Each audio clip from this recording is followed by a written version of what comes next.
साहब जाहिद हुसैन साहब भी एक पब्लिक इंटेलेक्चुअल हैं और इनकी बड़ी एक्सपीरियंस है एज अ जर्नलिस्ट। इन्होंने बड़े टफ टाइम्स भी गुजारे ज़िंदगी में बीइंग अ जर्नलिस्ट, मगर आज इनका जो रिकग्निशन है हर एक इनको रिकग्नाइज करता है। इनकी एक बड़ी मशहूर किताब है फ्रंट लाइन पाकिस्तान, वो हम सब यूज़ करते हैं, एज अ रेफरेंस यूज़ करते हैं और उस किताब के हवाले दिए जाते हैं कई जगह पे दुनिया में। तो आइए जाहिद हुसैन साहब से बात करते हैं। सबसे पहले तो जाहिद हुसैन साहब बहुत शुक्रिया आपका, आपने हमें ज्वाइन किया इस टाइम। तो सबसे पहले हम आपसे ज़रा आपकी पॉइंट व्यू लेना चाहेंगे कि जो मोदी साहब सडनली पाकिस्तान तशरीफ़ लाए, आप इस पूरे इशू को कैसे देख रहे हैं? देखिए, ये एक लिहाज से कहा जा सकता है कि डिप्लोमेटिक था मोदी साहब का, और ऐसा मालूम होता था कि ये अचानक हुआ है, लेकिन मेरा ख्याल ये अचानक विजिट नहीं हुआ था। अच्छा। इस दौरान में ये लगता ये था कि कोई बैक चैनल रास्ते रहे थे नवाज शरीफ साहब और मोदी के दरमियान, जिसकी वजह से ये मुलाकात, ये विजिट जो है मुमकिन हो सकी। लेकिन पिछले चंद हफ्तों में भी खासी एक लिहाज से कुछ सरगर्मियां ऐसी थी जिसकी वजह से लग रहा था कि कुछ हालात में बेहतरी आ रही है। पहले जो है यूनिफॉर्म मीटिंग में जब हुई थी दोनों वज़ीर-ए-आज़म के दरमियान, तो वहां पे थोड़ी सी चीजें बढ़ी थी, लेकिन फिर उसके बाद जो एक सेटबैक हुआ था जब नेशनल सिक्योरिटी एडवाइजर्स की मीटिंग जो है वो कैंसिल हो गई थी। लेकिन फिर उसके बाद थोड़ी सी बर्फ बिजली की जब पेरिस में पिछले महीने दोनों वज़ीर-ए-आज़म के दरमियान चंद मिनट्स की जो है वो बातचीत हुई थी। उसके फौरन बाद जो है फिर नेशनल सिक्योरिटी एडवाइजर्स की एक मीटिंग हुई थी जिसको खाता खुफिया रखा गया था जब तक हो नहीं गई। तो ये तो दो तीन वाकयात थे जिसकी वजह लगता ये था कि हल्की जो है कुछ तब्दीलियां आ रही थी फिजा में। उसके फौरन बाद जो है वो हिंदुस्तान की वज़ीर ख़ारजा सुषमा स्वराज भी जो है वो आई पाकिस्तान, हालांकि हार्ट ऑफ एशिया कॉन्फ्रेंस थी उसमें आया न था। ये तमाम तब्दीलियां थी जिसके मैं समझता हूँ कि ये पस मंजर था जिसमें मोदी साहब का विजिट हुआ। कहा जाता है कि इसमें एक हिंदुस्तान सनतकार का भी एक रोल हो सकता है, जिसकी दोस्ती जो है वो वज़ीर आज़म पाकिस्तान के साथ भी है और शायद मोदी के साथ भी उसके ताल्लुकात बहुत अच्छे हैं। लेकिन ये था कि इसकी वजह से जो है वो थोड़ी सी जो फिजा में एक कशीदगी थी वो यकीनन कम हुई है। लेकिन ये कहना कि वो तमाम चीजें तब्दील हो गई हैं, लेकिन अभी ये शायद कहना कबल वक्त होगा, क्योंकि अब ये तो सही है कि दोनों मुल्कों ने जो है एक कॉम्प्रिहेंसिव डायलॉग शुरू करने की बात की है और दोनों वज़ीर ख़ारजा की दरमियान मुलाकात भी है 15 जून जनवरी को अगले साल। वो जो है ये दो तीन ऐसे चीजें जिससे लगता तो है कि कुछ प्रोसेस जो है वो शुरू होगा। अच्छा। लेकिन ये कि हमारे हिंदुस्तान और पाकिस्तान के ताल्लुकात जो है वो अप्स एंड डाउन की तारीख रही है कि बाज़ दफा चीजें जो है वो बस में चलती है कि ऐसा मालूम होता है कि चीजें तब्दील हो रही है, फिर कोई ऐसे वाक़यात हो जाते हैं जिससे जो है वो फिर पूरा का पूरा प्रोसेस रुक जाता है। लेकिन ये खासी एक खुशाइन तब्दीली इस वजह से भी कह सकते हैं कि अभी तक मोदी सरकार जो है वो इस बात पे आमादा नहीं थी कि पाकिस्तान से किसी किस्म का भी रास्ता रखा जाए, और उनका हाथ पूरा जोर इस बात पे कि सिर्फ एक पॉइंट पे मुज़ाकरात हो सकते हैं, वो है टेररिज्म पर। जबकि पाकिस्तान की तरफ टेररिज्म का, जबकि पाकिस्तान की तरफ से ये कहा जा रहा था कि कश्मीर को शामिल के बगैर कोई बातचीत जो है वो मुकम्मल नहीं होती है। तो ये चीजें रही थी। अब ऐसा मालूम होता है कि शायद दोनों ममालिक जो है आप बीच में आ गए, एक मिडिल रोड इख्तियार किया, इसमें आगे तय किया है कि टेररिज्म और के साथ साथ जो है और भी जितने आउटस्टैंडिंग मसाइल हैं दोनों मुल्कों के दरमियान उससे भी मुज़ाकरात होंगे। लेकिन ये था कि एक प्रोसेस तो शुरू हुआ है, लेकिन अभी देखना है कि ये प्रोसेस कितना सब्सटैंटिव हो सकता है, क्योंकि इस किस्म की मुज़ाकरात तो पहले होते रहे हैं, लेकिन अब वक्त आ चुका है कि दोनों ममालिक जो है कुछ सब्सटैंटिव जो है डिसीजन लें, खास तौर पे उन मसलों पे जिसको एक हल किया जा सकता है, जिससे कॉन्फिडेंस बिल्डिंग मेजर जो है वो हो सकती है। ऐसे हैं ऐसे इशू जैसे आप सियासी के मसले पे कह लें, तकनीक के मसले पे कह लें, फिर उसका ट्रेड का मसला, इन चीजों पे फौरी तौर पे कुछ ना कुछ किया जा सकता है। उसके बाद जो है फिर देखना यह है कि कश्मीर का मसला जो एक रहा है दोनों ममालिक के दरमियान तनाज़े का, तो उसमें भी बातचीत होनी चाहिए, लेकिन बातचीत के अलावा कुछ ऐसे ठोस इक़दाम करने की जरूरत है। मतलब ये कि जैसे 2007 में तक जो है वो 3 साल 2004 के बाद से पाकिस्तान में बैक चैनल डिप्लोमेसी शुरू हुई थी। इसके खासे बेहतर नताइज निकल थे, लेकिन वो मुताबिक तक नहीं पहुंचा है। वो कहा जा सकता है कि कश्मीर के बारे में एक कॉन्फिडेंस बिल्डिंग एक प्रोसेस था जो कि डिस्टर्ब हो गया। फिर बम्बई का वाकया हुआ। अब दोनों ममालिक को 2 चीजों पर संजीदगी से गौर करना चाहिए। एक तो मसला ठीक है टेररिज्म का है, जो कि एक बहुत अहम मसला है, हिंदुस्तान के लिए भी मसला है और पाकिस्तान के लिए भी बहुत ज्यादा मसला है। तो ये अब जरूरत इस बात की है कि दोनों ममालिक मिलकर इसका हल तलाश करें कि वो टेररिज्म जो है वो आपको पूरे यानी न सिर्फ दोनों ममालिक के ताल्लुकात को खराब करती है, बल्कि उसका बेतहा असरात होते हैं मुल्क में भी, मुल्क के आपके तरक्की में भी रुकावट होती है, फिर इंसान पसंदी को फरोग देती है। लेकिन उसके साथ साथ ये भी है कि आप ये नहीं कह सकते दोनों ममालिक के दरमियान एक चीज पे बात होगी और दूसरी चीजों पर बात नहीं होगी। ये शराइत जो खत्म होनी चाहिए, तमाम मसले में बात होनी चाहिए और अब वक्त आ गया है कि चीजों को आगे बढ़ाया। फिर के जो इंडिया को अगर पाकिस्तान में स्टेक्स मिले कि इंडिया जो है उसके स्टेक्स हों, उनके जो तिजारती काफले पाकिस्तान से गुजरें तो उनको एक स्टेक्स होगा, और आप ये नहीं समझते कि फिर जो है इंडिया ज़्यादा बाउंड होगा मुज़ाकरात करने पे कश्मीर के ऊपर? आप इस चीज़ को कैसे देखते हैं? देखिए, इसको एक वो नहीं किया जा सकता है कि एक वक्त में एक चीज से बात हो रही। वही मैं पहले भी कह रहा था कि आपके मसाइल मौजूद हैं और ये कहना कि जो है पहले एक चीज हल किया जाए फिर दूसरी चीज को हल किया जाए, उस वक्त मुमकिन नहीं होता है। एक साइमल्टेनियस प्रोसेस होता है। यकीनी बात यह है कि तिजारत एक अहम चीज है और तिजारत से दोनों मुल्कों को फायदा पहुंचेगा और तो होना भी चाहिए। लेकिन अगर फर्स्ट ये कहा जाए कि हम पहले तिजारत कर लेंगे और उसके बाद जो है वो हम बाहरी चीजों में मुलाकात करेंगे, तो वो मुमकिन नहीं है। इसी तरह से कि ये कहा जाए कि हम कश्मीर के मसले को पहले हल करेंगे उसके बाद तमाम मसाइल को करेंगे, ये दोनों चीजें जो हैं वो सही नहीं है। लेकिन क्योंकि दोनों ममालिक के दरमियान ताल्लुकात में बहुत सारे ऐसी चीजें हैं जो कि जरूरी हैं, तो जैसे अब ये हकीकत है, चाहे आप उसके ऊपर कोई क्वेश्चन लें कि 3 जंगें हो चुकी हैं दोनों ममालिक के दरमियान, एक मसला मौजूद है। तो ये कहा जाए कि भाई कि काफी हम यानी वो इन तमाम चीजों को भूलने के लिए हम सिर्फ तिजारत करते हैं तो मुमकिन नहीं होगा। इसी तरह से ये अगर कोई कहे कि भाई कश्मीर के मसले को पहले हल करने फिर हम तिजारत करें, वो भी मुमकिन नहीं है। बात यह है कि जब एक फिजा जो है हमवार होती है वो उसी वक्त होती है कि जब आप सियासी चीजों को भी हल करें।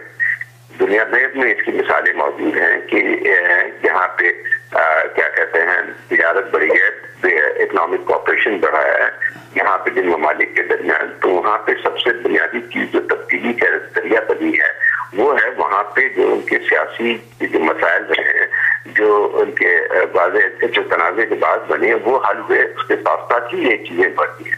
जैसा कि यूरोप में कोल एंड स्टील कम्युनिटी बनी और उसके बाद उन्होंने आगे बढ़े। वो क्या यूरोप में ये मुमकिन था कि एक यहाँ से कोऑपरेशन हो सके तमाम चीजों को, अगर उनके दरमियान जो है वो बहुत जो तनाज़े थे, चाहे वो टेरिटरी के हवाले से हो चाहे किसी चीज के हवाले से, अगर वो चीज रहती तो आप क्या ये मुमकिन था कि इकोनॉमिक रिलेशन जो है बढ़ सकते? क्योंकि एक फिजा की जरूरत होती है। अगर एक तरफ LOC में फायरिंग होती रहे और फिर ये उम्मीद की है कि तिजारत जो है उस पर कोई असर नहीं पड़ेगा तो मुमकिन नहीं होता है। तो वही बात आती है कि दोनों चीजें सामने। अब पाकिस्तान में एक तारीख मौजूद है दोनों ममालिक के दरमियान। 2004 से लेकर 2007 तक जो पीस प्रोसेस चला था वो इंतहाई उसके असर बहुत ही मजबूत मौत तक हुए थे। वहाँ पे तैयारत भी आपकी बढ़ रही थी, आपके दोनों ममालिक के दरमियान जो है पीपल्स टू पीपल्स कॉन्टैक्ट भी बेतहाशा बढ़े थे, आपके स्पोर्ट्स के ताल्लुकात भी बढ़ रहे थे और उसके साथ साथ जो है आप ब्लैक चैनल में आपने कश्मीर के मसले पे बात हो रही थी और वहाँ पे तब्दीली इतनी ज्यादा आ रही थी कि जो है उस मसले पे बातचीत हो रही थी और उसमें कुछ न कुछ पेशरफ भी हो रही थी। बिल्कुल सही बात। मिसाल हमारे सामने मौजूद है कि जो है वो और इसी को जो है मैं समझता हूँ कि अगर वाकई दोनों ममालिक आगे बढ़ना चाहते हैं तो वहीं से शुरू कर सकते हैं, जो कि जहाँ से 2007 में छोड़ा गया था वही एक तरीका कार है, क्योंकि वो एक हल तो नहीं था कश्मीर के मसले पे, लेकिन एक लिहाज से फिजा हमवार होती है जिसमें बात की जाती है कि मिलिटराइजेशन हो उस इलाके में, दोनों तरफ के लोगों को आने जाने की जो आज़ादी हासिल हो और उसके साथ साथ तिजारत में बढ़ाया जाए दोनों ममालिक में, तो बहुत अच्छा एक चीज मौजूद थी। तो उसमें फिर ये होता है कि देखिए लोगों को भी साथ लेकर चलना पड़ता है। अगर फर्ज कीजिए एक जिला में एक कशीदगी रहती है तो आपके बाकी ताल्लुकात बहुत अच्छे नहीं हो सकते हैं, ये बात तयशुदा है। बिल्कुल सही। तो मैं समझता हूँ कि तिजारत तो आपकी दोनों ममालिक की बढ़ी और बढ़नी चाहिए, लेकिन अगर फर्ज कीजिए कि इस किस्म की चीजों में बात नहीं होती तो फिर तो मसला वहीं का वहीं रुकेगा। हमारी और आपकी मर्जी से चीजें नहीं चलती है, सही बात चलती है कि वहाँ पे आपकी फिजा कैसी है, आपकी रायमा क्या बन के आती है। सही बात है। मैं आपसे एक बड़ा हाइपोथेटिकल सवाल पूछना चाहूँगा जाहिद साहब, और आप ज़रा सा मुझे उसके ऊपर थोड़ा सा अपनी राय ज़रूर दीजिए। देखिए अगर और मतलब ये बड़ा हाइपोथेटिकल सवाल है, हो सकता है कि आप इससे डिसएग्री करें, लेकिन प्लीज़ कुछ इसके ऊपर अपना कमेंट ज़रूर दीजिएगा। अगर मैं आपसे ये कहूँ कि हो सकता है इस वक्त जो सडनली एकदम से जो रिलेशंस में थॉ हुआ है इंडिया की तरफ से, और इंडिया अगर उसे कल को कारगिल टाइप का कोई इंसिडेंट होता है, और मैं ये नहीं कह रहा कि पाकिस्तान की तरफ से वो इंसिडेंट होगा, इंडिया कुछ करता है और सारी दुनिया में ये शोर करता है कि देखिए हमने तो उनसे दोस्ती करना चाहिए और उन्होंने दोबारा से कारगिल वाली बात कर ली, तो जो फजा दुनिया में बनी हुई है वो तो उनको फौरन बाय कर लेगी, वो तो सुनेगी भी नहीं कि नवाज शरीफ साहब या राहील शरीफ साहब क्या कह रहे हैं, वो तो उसको बाय कर लेंगे। तो आप इस चीज़ को कैसे देखते हैं, या आप इसे रिजेक्ट करते हैं ऐसी किसी भी पॉसिबिलिटी को? जाहिद साहब देखिए बात ये है कि ये तो दुनिया में हर वक्त पॉसिबिलिटी रहती है कि एक ऐसा एलिमेंट जरूर होता है जो कि इससे खुश नहीं होगा अगर हमारे ताल्लुकात बेहतर होते हैं। इस किस्म की दहशतगर्दी कार्रवाई को आप कंप्लीटली रिजेक्ट नहीं कर सकते हैं, लेकिन दोनों ममालिक को समझना चाहिए, और ये हमारे में रहा है ये कि जब भी एक प्रोसेस शुरू हुआ है तो कोई ना कोई ऐसा वाकया हुआ है जिसकी वजह से वो डिलेड हो गया है। लेकिन बात ये आती है कि एक मेच्योरिटी का तकाजा ये है कि अगर दोनों ममालिक में इतने वाकयात भी होते हैं तो दोनों मुल्क मिलके उसके ऊपर कुछ चीजें करें ताकि वो चीज ना हो पाए। मसला ये आता है कि जो है वो अगर जैसे एक मिसाल हमारे सामने मौजूद है कि 2008 में जो मुंबई का सानिया हुआ था जहाँ पे टेररिस्ट अटैक हुआ था, तो उसका रिएक्शन जो है हिंदुस्तान की तरफ से वो नहीं था जो 2001 में हुआ था जबकि पार्लियामेंट पर अटैक हुआ था, जहाँ फौजें नहीं आती। जी बिल्कुल बिल्कुल। और मैं समझता हूँ कि उसकी वजह यही थी कि जो है 2007 तक या 2008 तक जो बैक चैनल चलता रहा था उससे एक कॉन्फिडेंस हुआ था। हालांकि एक बहुत बड़ा एक वाकया था दहशतगर्दी का, और ठीक है ये बात भी सही है कि उसके जो ताने बाने जो है यहाँ पाकिस्तान से मिलते थे, एक लश्कर तैयबा की तरफ से किया गया था, और ये बात तो साफ है।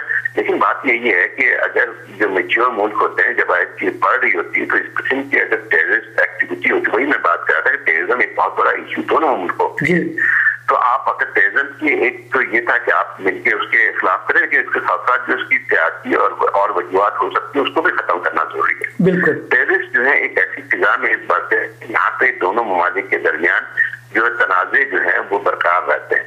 टेररिज्म जो है टेररिस्ट उसको इस्तेमाल करते हैं। तो वही मैं पहले भी जो बात कर रहा था कि अगर जो तस्फिया तलब जो है मसाइल आप नहीं छूते हैं उसको नहीं बात कर सकते हैं तो उसमें उस चीजों को तकवीत मिलती है, एक्सट्रीमिज्म को तकवीत मिलती है, और एक्सट्रीमिज्म को खत्म करने का तरीका यही है कि आप दोनों मुल्क की संजीदगी से उन इश्यूज को भी रिजॉल्व करने की कोशिश करें जिसके नतीजे में ये तमाम चीजें होती हैं। तो चलिए जाहिद साहब बहुत शुक्रिया आपका। मैं आपसे ज़रा से दो तीन कुछ बात आपसे कुछ कमेंट लेना चाहूँगा बेनज़ीर भुट्टो साहिबा के जो ट्रायल्स के ऊपर जो कुछ कंट्रोवर्सी उठी हुई है, और रिसेंटली जो ये किताब लिखी है बेनज़ीर भुट्टो की असैसिनेशन पे, गेटिंग अवे विद मर्डर, ये हेराल्डो मनोज जो कि who was leading the UN commission, तो आपका इस इशू पर क्या रद्द अमल है? आप कैसे देखते हैं कि ये सारी चीज़ें कैसे जा रही हैं, और कभी पाकिस्तानी अवाम को इसका कोई क्लोजर होगा या नहीं होगा? आप कैसे देख रहे हैं? ये बदकिस्मती है कि ये जो है एक पाकिस्तान के बहुत सबसे बड़े लीडर की मौत को जो है एक सियासी मसला बना दिया गया है। मसला ये था कि जो है वो उसको हल किया जा सकता था, वो कोई इस कत्ल का इतना ज्यादा नहीं था। पिछले जो 2008 के बाद से वो सिर्फ एक सियासी फुटबॉल बन गया है इनका जो है पूरा चीज।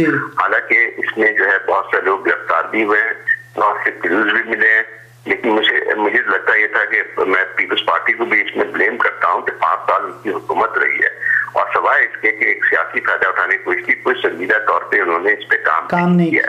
बात ये आती है कि जो है वो आपके पास ये पूरा एक सियासी बनाया हुआ है इन्होंने, ताकि हर वक्त जो है वो जरदारी साहब सदर थे, उनकी हुकूमत थी, मरकज में भी हुकूमत थी, प्रोविंसेस में भी हुकूमत थी, उसके बावजूद भी जो है खाली वो हर साल एक तकरीर कर दिया करते थे। उनको ही पता है कि जो है वो लोग गिरफ्तार हुए, उनका ट्रायल भी चला था, ट्रायल में सुस्तवी कैसे हो रही थी। सही बात। इस वजह ये थी कि जो है कोई शख्स जो है उस पर पहुंचना नहीं चाहता था। बात ये है कि ये कोई मरीज पे तो नहीं हुआ था, वहां पे यही तो हुआ था। बिल्कुल। अब ये सबको पता है कि एक सियासी तौर पे उसको इस्तेमाल करना है तो उसको जो है बजाय इसके कि उसका कोई फैसला हो वो चलता रहे और अंदर 10 साल और चलेगा, उसका कोई नतीजा भी बरकत नहीं होगा। सबको पता है कि लोग गिरफ्तार हुए हैं, लोग है, तो क्या वजह थी वो ट्रायल नहीं चल सका है। अब जो है वो तमाशा एक यहाँ से तमाशा बन गया। मैं समझता हूँ पीपल्स पार्टी का इसमें बहुत बड़ा रोल है इस वक्त। तो पीपल्स पार्टी को आपके ख्याल में क्या इंटरेस्ट है कि वो इसको नहीं चलने दिया? इंटरेस्ट ये था काफी तौर पे देखे ना, जरदारी साहब की हुकूमत जो थी वो तो बिल्कुल ही जो है उनको एक लिहाज से बदकिस्मती से बेनजीर बात जो है एक ऐसी हुकूमत आई जो कि पीपल्स बिल्कुल आवाम से हट गई थी। बिल्कुल। और वही देखते हैं आपके जो है एक आप हर चीज पे तो स्टैंड ले लेते थे, आपने ये जो है इस चीज पे कैसे नहीं किया? आपने प्रिय मिनिस्टर आपका था, आपने इस चीज को क्यों नहीं आगे बढ़ाया? फर्स्ट ये आपको किसी चीज पे शक भी था या था भी तो उसको क्यों नहीं किया? इसको तो प्रायोरिटी देनी चाहिए थी इस ट्रायल को, क्यों नहीं किया इसमें? बात ये है कि ये खाली एक तमाशा, एक लिहाज से तमाशागिरी थी और कुछ भी नहीं था। जरदारी साहब एक तरफ तो कहते थे जो बेनजीर को जो है तालिबान ने मारा, फिर दूसरी तरीके से मैं दिल्ली पे वो जो है वो मैं सारे राज अफशा करूंगा, एक सदर होकर इस किस्म की बातें करते थे। सही बात है, बात तो करा। बिल्कुल सही बात है। आपने कभी यूएन को इन्वॉल्व किया, कभी किसको यूएन को इन्वॉल्व करने की जरूरत थी क्या? सही बात ये है कि आप दुनिया में कोई एक इंटरनेट चीज है, आप उसको पहुंचे, उसकी तय तक पहुंचे। सही बात। आप सब काम छोड़ के इस पे अगर देते 1.5-2 साल में आपको तमाम चीजें मिल जाती लेके। सही बात है, बिल्कुल नहीं। और जो इन्होंने जी फरमाइए जाहिद भाई। जी मैं कह रहा हूँ पीपल्स पार्टी पूछना चाहिए था कि क्या हुआ। सही बात है, नहीं सही बात है। नहीं, और जो इन्होंने जो हेराल्ड मनोज ने जो कुछ कहा, जिस तरह से यूएन के कमीशन को ट्रीट किया, उससे तो बिल्कुल लगता है कि जैसे कि इन सबको हटाने की कोशिश की जा रही थी और बस एक किसी प्रेशर में आके और इतना उस पर टैक्स पेयर का पैसा जाया किया गया। तो सब ये नहीं कि आप समझ रहे हैं सब ये ड्रामा ही था, सब कुछ था नहीं उसके अंदर। ड्रामा था। बात यह कि बाद में आपके वजीर खारजा को जाके आपने कहा यूएन से हम इसको तब्दील नहीं करते, तो क्या मकसद क्या था? मतलब एक तो बेवकूफी की कि आपने यूएन क्या है, यूएन एक सॉवरेन मुल्क जो है वो यूएन को अपने दाखिली मसाइल पे नहीं लाते आते। That's true। और यूएन का मैंडेट ये नहीं है। और दूसरी बात ये थी कि आपकी जब हुकूमत है, आपसे इतनी ताकत तो थी कि आपने यूएन कमीशन बना दिया है तमाम मुखालफत के बावजूद, लेकिन ये नहीं कर सके कि वो उस ट्रायल को जो है वो काम कर लेके आते। सही बात है। अब वो तो मतलब आप इसमें कोई मूवमेंट नहीं देख रहे हैं? अगले साल भी हम लोग यही बातें कर रहे हैं।